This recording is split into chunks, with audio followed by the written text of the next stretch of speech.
Bu voqea birinchi maktabda taxminan 10 yoshlarim atrofida sodir bo'lgan.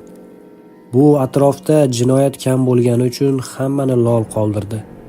Qani hikoyani boshladik. Qorli dekabr kuni edi. Yangi yil ta'tiliga 1-2 kun qolgandi.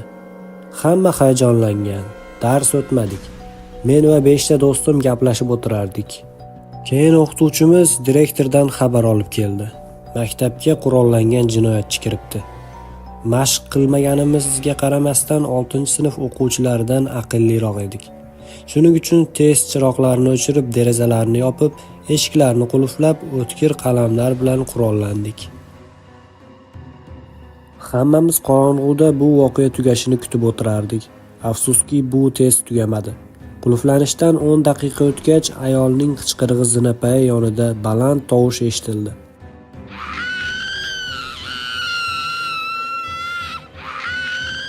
U qo'shiq aytardi. O'l, o'l, o'l, seni o'lguningcha pichoqlayman. O'l, o'l, o'l, tirik qolmaysan der edi. Shu payt sinfning yarmi yig'lardi. Qolganlari zo'rg'a o'zini tutib turardi. Qulflanishdan 15 daqiqa o'tgach, ruhiy nosog'lom ayol zinapoyadan tepaga ko'tarildi. Bu yomon edi. Chunki biz zinapoyaga eng yaqin yuqori qavat sinfda edik. Va shu payt o'qituvchimiz hushidan ketdi. Endi aniq biz halok bo'ldik.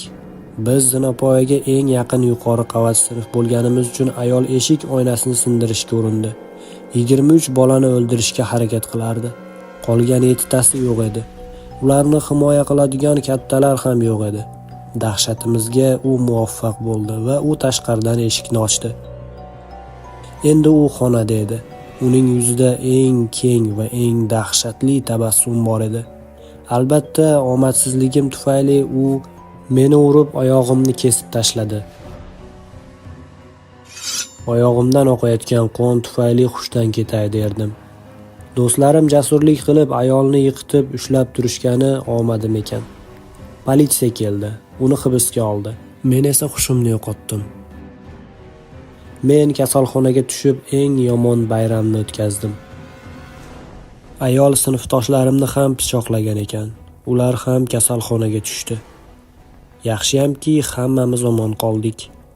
Ayol 30 yil qamoq jazosiga hukm qilindi. Eng katta burilish shundaki, o'qituvchimiz ayol bilan do'st bo'lib, bizni o'ldirish uchun yordam bergan.